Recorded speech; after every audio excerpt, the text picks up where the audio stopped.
What's going on, everyone? Welcome back to the spot where we kick back and react to all kind of different things. All right, so what we got going on today? We're about to check out some more casual Geographic. This next one is top 10 most criminally misunderstood animals.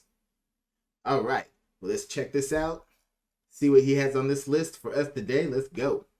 Caretakers and show affection. We'll bond with certain individuals and follow them around. We'll often bring someone an object and play tug-of-war. Gentle, inquisitive, and very intelligent. You'd think all this was from someone describing their dog. Actually, these quotes are all from people talking about vultures. The Jurassic-sized graveyard griefing alopecia pigeon actually has the personality of an imprinted puppy. You might not know that because most times people see one, it's either thousands of feet above the earth looking for death or on the ground feeding off it.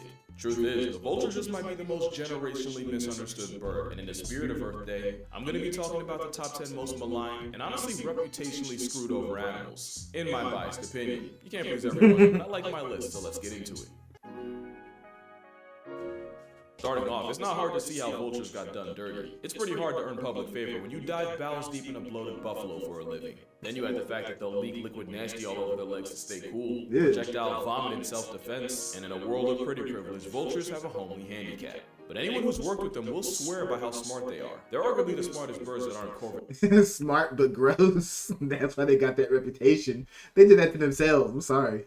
Or parrots, and they're part of the exclusive group of animals able to make and use tools, with Egyptian vultures using a rock to have an ostrich-sized omelet. And yeah, get on their good side, and it's like having a lap dog with wings. Apollo was a turkey vulture who apparently caught feelings for her caretaker, Dave. They're also smart enough for a vulture vendetta to be a real thing. But what makes them underrated is just how much worse our quality of life would be without them. Botulinum toxins is the deadliest natural substance known to man, and vultures eat it like candy. Vultures can also tank tuberculosis, anthrax, and even the bubonic plague. Folks associate them with death and disease, but that's exactly what they help prevent. And if you want to know what happens when you avoid vultures, look no further than India. With about a 99% loss, vultures in India suffered one of the worst bird blights in history, mostly thanks to a drug given to cattle that also caused kidney failure in the feathery coffins. And with less of nature's cleanup crew taking care of expired bodies, the number of feral... It would be us to figure out how to do that.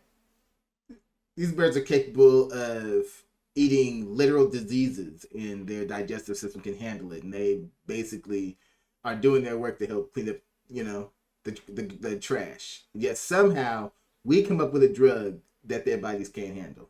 I swear, only humans. To a drug given to cattle that also caused kidney failure in the feathery coffins. And with less of nature's cleanup crew taking care of expired bodies, the number of feral dogs went up, and so did cases of rabies. And if you remember my Halloween video, a rise in rabies might be the biggest jihad to the human race. But that's not the only social work vultures offer for free. The turkey vulture's nose is so OP, they've actually been used to help find gas leaks, with engineers putting special chemicals in pipes. And with them being more corpse-happy than a necro in a morgue, many places rely on vultures as alarms against poaching activity. Unfortunately, the poachers started to catch on and have been murking the snitch tweeties by the hundreds, even the ones that are endangered. Worst part is, they're pretty easy targets because it's hard to hide when you're part-time in the sky, and there's no witness protection for a sewer stork. Pretty easy to victimize when you're vulnerable and easy to track, and these are vultures we're talking about. It's not like they have cloaks or camouflage or a VPN. And you know, that last one would actually help a lot, since something like NordVPN would help the sky caskets go off the grid. Since NordVPN creates an encrypted tunnel for your extra with Nord's 30-day money-back guarantee, it's virtually risk-free. Nothing about being a vulture's risk-free. That's why the condor nearly got wiped off the census. But in a W from humanity, conservation efforts help bring the big bird back from the brink. Hopefully people start to come around to vultures. Anything that chill with capybara can't be that bad. Just too bad you can't say that about number 9. The Grim Reaper once released a gang of guppies into the Amazon and made it our problem. Or at least that's what you would think from how much the media gets on them. You've probably heard that piranhas can undress a cow down to the bones in minutes, and that skinny dipping in a pool of piranhas is one way to get blacklisted from breeding. Truth is, these fish felons are mostly scavengers, and when you do see one with an expired body, they're usually not the cause, but a symptom. They don't go out of their way to homicide humans. Most attacks involve people either splashing around like prey or getting way too close to a feeding frenzy. But they're basically the bees of water. They don't want smoke, quite the opposite. For all that face, piranhas are naturally timid and scare easy. So much that you actually have to give them places to hide in an aquarium because of just how neurotic they are. Also, they're not strictly meat. They'll also eat fruits. They'll eat seeds, leaves. There's even a type that eats mostly river reeds. But that wouldn't really make a good movie, now would it? Now, I'm not going to sit here and act like they're not capable of mass destruction, but their PR team really did them filth. Jeremy Wade sat in a pool of allegedly trigger-happy piranhas and didn't even get touched. And the whole cow story came from a Theodore Roosevelt hunting expedition where he saw it happen. The catch is, the guys wanted to impress the president, because who wouldn't? So they actually netted off a section of the river and starved the fish in it for a week, only to feed them with a cow while Roosevelt was watching. And just like the cow... Okay, yeah. Come on now. You starved them, so of course they're going to tear up whatever it is you put in there. It's like, that's foul. Like, that's not how you do a demonstration, people. Gave them a messed up reputation for no reason. Happened. The catch is, the guys wanted to impress the president, because who wouldn't? So they actually netted off a section of the river and starved the fish in it for a week, only to feed them with a cow while Roosevelt was watching. And just like the cow, the piranha's reputation never recovered. Sometimes all it takes is one incident to royally screw over an animal. Something next on the list knows all too well. Let's just get this out of the way. There are some deaths where you never forget where you were the moment you found out. For me, that's Kobe Bryant, Chadwick Boseman, and of course, Khaki Animal Jesus, aka Steve Irwin. And many have had smoke for Stingray kind ever since. Before you go wage war on a water waffle, first we gotta talk about just what went down. For one, Steve Irwin got struck directly in the heart, causing massive bleeding. He also never traveled with anti-venom, because anti-venom was anti-Irwin. Wouldn't have mattered anyway, because it wasn't even the venom that did it. Again, it was the bleeding. Stingray venom isn't even all that fatal. And at the time, it was only the second reported stingray-related death in Australia since 1945. It took over an hour for him to get to emergency workers, but again, it probably wouldn't have made a difference. The point is, literally everything that could have possibly went wrong. Like piranhas, stingrays are what a New Yorker might call a scary cat that would rather run away than run a fade. I went to the Cayman Islands a couple of months ago and visited Stingray City, and as someone religiously terrified of the ocean, I can tell you, the crepe of the coast is in fact chill like that. Pro tip, if you're ever walking around stingrays, do the stingray shuffle. You're just going to want to drag your feet. Basically, you don't want them to leave the floor in case RNG makes you turn a ray into a welcome mat. Other than that, unless you're a crab or a fish, you really don't have much to worry about. Besides, let's not act like Steve Irwin, the same man that took a love bite from a cobra and said sorry to the snake, isn't somewhere in the afterlife eternally apologizing to the stingray for spooking him. Stingrays have been misunderstood ever since, but we can drop the vendetta. If we know anything about Steve, that's exactly what he would have wanted. Yeah, that story is so complicated. I mean, it's so sad, but so complicated at the same time, because who do you blame? Like, the stingray was acting on instinct. It's like, come on now. But then it's like the medical team pulled the stinger out too soon, and it's like everything that went wrong, like you said right there. It was just a terrible situation. But don't go blaming the entire species for it. Yeah, I'm really gonna have to explain putting dolphins here. Okay, well, I feel like this weird thing happened. Yeah, you really gotta explain putting dolphins here. Misunderstood. I think misunderstood in the reverse sense in this situation. Normally we like to put them on a pedestal. People love dolphins, but they are criminally criminal.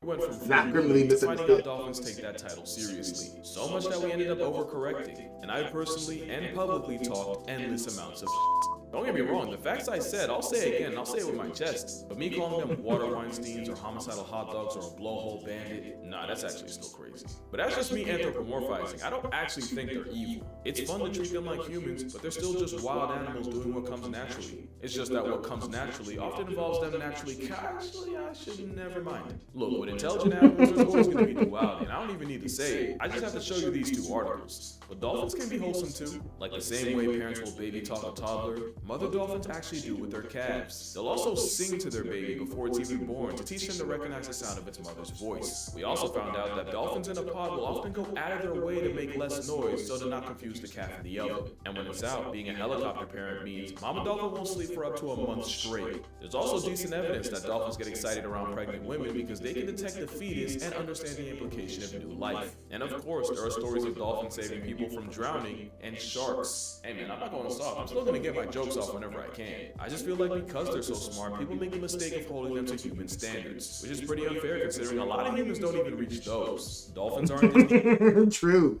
Look, I'm one of those people. And I'll tell you why. They're too smart, okay? It's like you said, some humans don't even reach these standards. Like they're considered to be as smart as people. As far as I'm concerned, the only thing that holds them back is that they have fins instead of thumbs. If they had hands and thumbs and could make tools, they'd have an underwater city and we'd probably be at war with them right now over some BS. Like, for real, the only thing that holds them back is their actual shape, in my opinion, because they've displayed too much intelligence. I don't think that they're smarter than us, but I think they're as smart as us, or at least the average person. You know what I'm saying? So, with that being said, yeah, I'm not giving them a pass on some of the things that they do. Like, he listed down some of the good things they do, but yeah, they're too smart to be considered just an animal. I mean, if that's the case, we're just animals at the same time. That's my opinion, though. Let me know what you think. Any characters or the spawn of Satan. They're just them. And as the final boss of dolphins, you can go ahead and put orcas in that too. The greatest trick squirrels ever pulled was convincing the world they're just whimsical, nut-loving creatures, when they're actually rodent psychopaths profiting off pretty privilege. They'll eat things like baby birds, baby bunnies, and even snakes. Red squirrels are also part-time I thought I was going to say their own babies, because they'll do that too. Animals, with males that'll seek and destroy any pups. Only they get with the mother of the kids they just murked. Let's not forget that time a group of squirrels dismembered a dog for barking too loud. Also, the number of squirrels with manslaughter charges is higher than you think. And hold up. Get back at this photo real quick. They just murked. Let's not forget that time. Look at the size of this dog. Look at the muscles on this dog. Like, this is the kind of dog that, you know, you have guarding your house from intruders and such.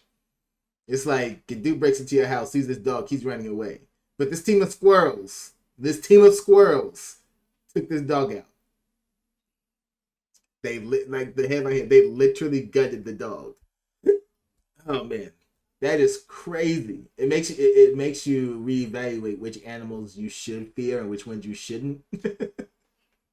For real. A group of squirrels dismembered a dog for barking too loud. Also, the number of squirrels with manslaughter charges is higher than you think. It's estimated that chew-happy bushtails cost up to 30,000 fighters a year, not only costing millions in damage, but likely barbecuing human collateral in the process. There was even a time a squirrel damaged the electrical system of a complex with NASDAQ, freezing computers and crippling the market for over an hour. That wouldn't be the last time. In fact, one did the exact same thing 7 years later. Now, I know I'm doing the squirrels what I just admitted I've done to dolphins, but in my defense, I have a bias. I once got jumped by a pack of squirrels in Manhattan, and that was one half of a sandwich I never got back. Moral of the story, there's a reason the smartest man in the universe. Bro got real life jacked for his sandwich by squirrels. Oh man, yeah, I have beef too after that. First, immediately took a knee in the face of the Acorn Mafia. I remember that Rick and Morty episode too. That was funny. It's like even Rick Sanchez won't mess with the squirrels. And here you have another case of animal gaslighting. Pigs only get the reputation of being dirty because we keep them in filth. In reality, pigs are pretty clean, and when they have a choice, they'll refuse to poop anywhere near where they eat. Pigs are arguably smarter than cats and dogs, and most experts say they're more trainable too. So basically, their reputation for being nasty is man-made, manufactured by us. Yeah, makes sense.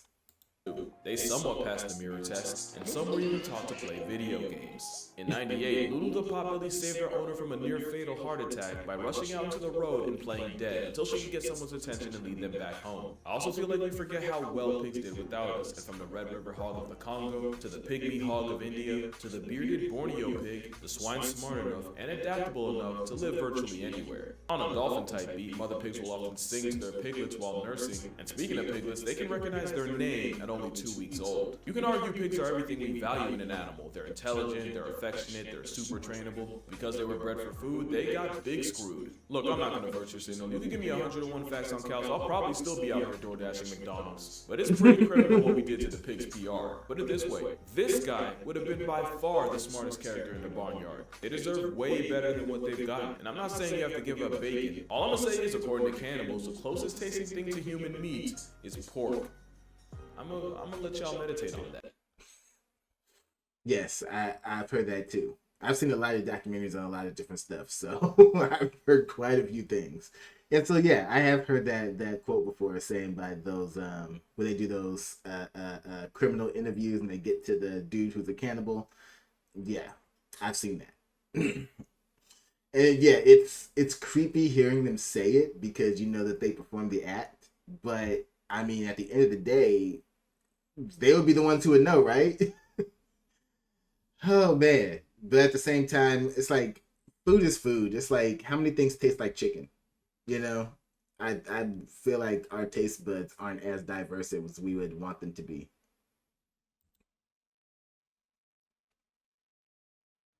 But even still, one thing I thought was always weird is how did we give them a reputation of being so nasty while at the same time making them so like the fact that we eat them in so many different ways and different forms and everything, but they're supposed to be this nasty animal. That's the reputation of a live pig. Like the two never correlated to me. Like you would think that if an animal had a reputation for being gross and disgusting, then we wouldn't want to eat it. So I'm like, if anyone knows why that came about or how that came about, let me know. Put in the comments because that is a mystery to me. But bacon. All I'm gonna say is, according to cannibals, the closest tasting thing to human meat is pork. I'm gonna let y'all meditate on that. Rats are number 4, almost entirely because they got blamed for the bubonic plague when the main carrier of the lice and fleas that caused it was likely humans themselves. My theory is rats are found in cities, and cities are usually dirty, so we often see all rats as dirty. In reality, rats are constantly cleaning themselves. In fact, one of the ways they bond is by grooming each other. It's called grooming. Speaking of bonds, rats are... Yep, that is so true. Like New York, the New York City rats, the worst of the worst is by reputation. It's only like that because New York is so disgusting. It's like, what do you expect them to do with the environment that you gave them? You know, as far as rats who are pets, I've seen it. They will clean not just rats, mice, hamsters. I've seen them all do it. They will clean their own cage by taking their filth and throwing it outside the cage. Like so many times I've seen, and I've owned like hamsters. I never really owned a rat, but I've owned plenty of hamsters before. But I've seen the rat. They do the same thing. If you don't clean their cage out on your own, you'll eventually see like a ring of filth around the cage because they will take it and throw it out the cage. Like very, very intelligent, very clean animals who got a reputation for being gross because of the environment that we put them in. But people are special. Often form emotional ones with humans, and anyone who's had a rat will tell you, at some point they'll try to groom you like you're a giant rat. Rats can also provide a public service, with many African poached rats actually being trained to sniff out tuberculosis. The same species has been used to sniff out hidden landmines, and not only can they cover the ground in 20 minutes that would take a trained human days, they can obviously walk across the mines without going back to ground zero. Agawa, the explosive tech rat, earned a gold medal after sussing out 100 mines in Cambodia and clearing 225,000 square feet of land.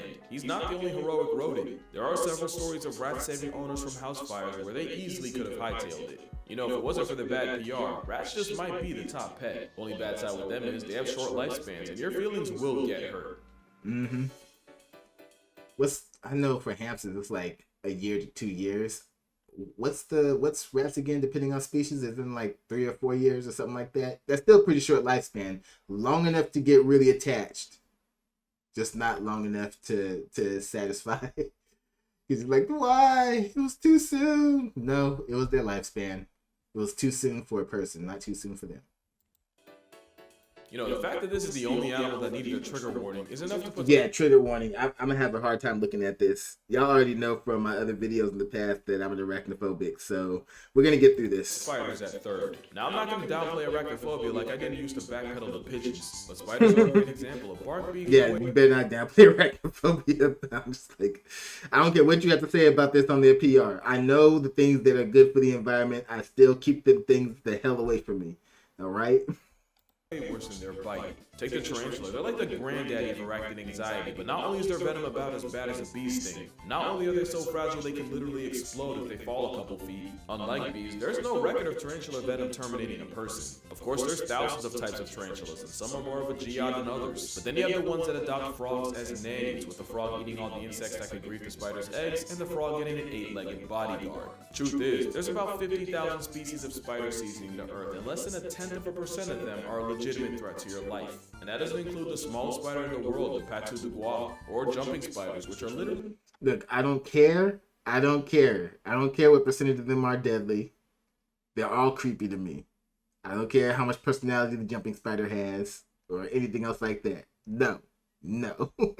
Small enough to wear water as a hat. And when you add the fact that they basically have paws to help them walk vertical, and that some like the wolf spider can purr, are spiders not just the cats of insects? No, they're not. Arachnids, according to the CDC. They are not. Do not call them that again. They are not the cats of anything. No. No, they're not. The number of people murked by spiders a year is 7.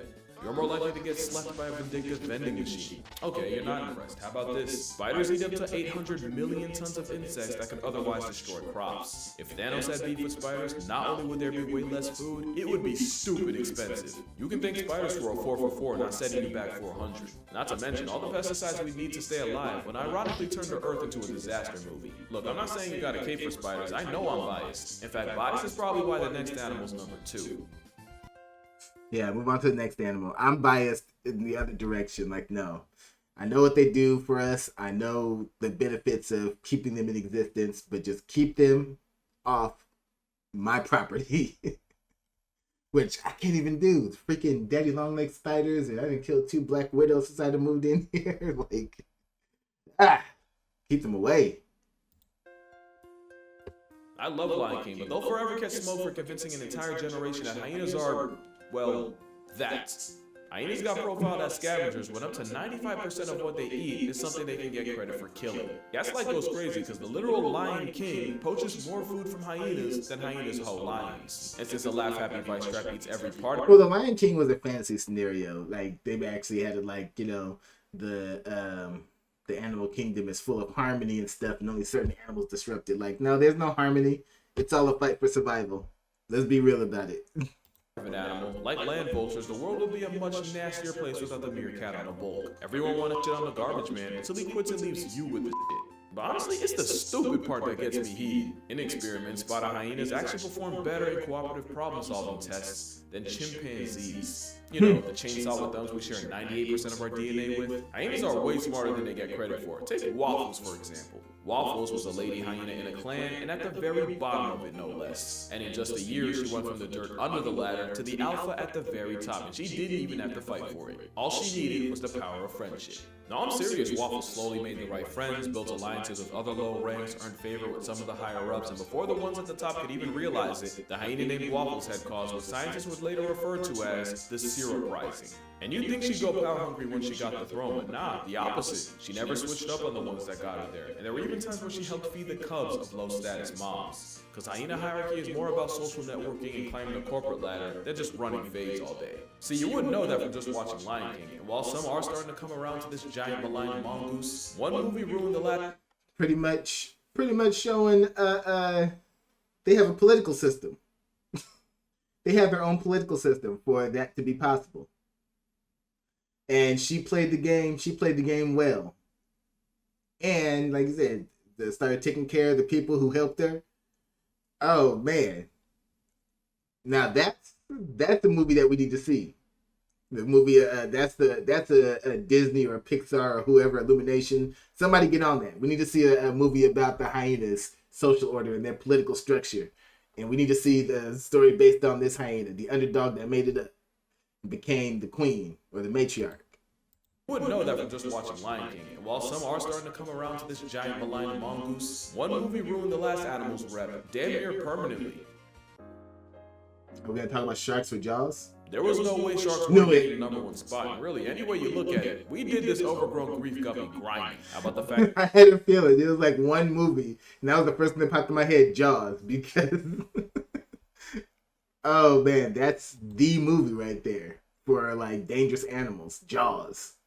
spot. Really, any way you look at it, we did this overgrown grief guppy grinding. How about the fact that the shark's KD ratio is about 10 a year to the 100 million that get murked by people? What about the fact that a coconut to the dome or a bathtub accident is way more likely to flatline you than a shark? There's the fact that we have over 500 species then, but really only about 4 are seen as legitimately dangerous, so I don't blame you for folding the great whites, tiger sharks, bull sharks, and the underrated oceanic white tip. But this is a shark, and it's unproblematic to anything that isn't plankton. Same thing with the basking aka Kirby shark, which is really just a giant pacifist. Then you got white-tip reef sharks that are not only non-aggressive, they cuddle each other to sleep. And you can't forget the lemon shark being the golden retriever of the sea that'll often form bonds with divers. Blondie was an 8-foot lemon shark that would go up to divers, but the only thing she'd be hunting for is attention and affection. And while yeah, I'm not exactly a huge fan of this, at the end of the day, I wouldn't want a shark in my living room. You can't be mad when you go into theirs. Because if there's one thing you should take in this video, calling it shark-infested waters is really wild and disrespectful. But yeah, that's gonna do it for this video. And that's true, isn't it? Human-infested waters.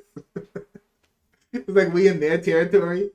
That's the one thing about it. It's like getting bit by a shark. You had to go out there. That's one predator that can't get you unless you made yourself available intentionally. Like, at least for us, you know what I'm saying? Yo, make sure you drink water, hug your mother, maybe give guppies a break. I promise you loan sharks end way more lives. Shout out to NordVPN for sponsoring this video, and I'ma see y'all in the next one. Cuidado, cuidado.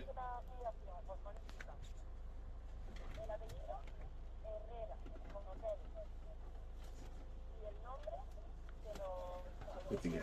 Ahí va. Ah, Sí. setting him free.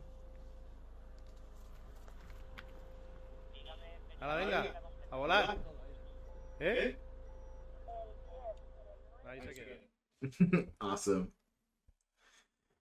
All right. The 10 most criminally misunderstood animals. I was with you for 9 of them, but nah, spiders, no, get them out of here. But again, that's just me. Let me know how you guys feel. Did you agree with this entire list? Did you learn something new? Were there any on here that you didn't agree with, like me? Because I'll stand on that. I still don't agree with the spider one. But all in all, let me know your thoughts on this. This was great. But as always, we'll see you on the next one. So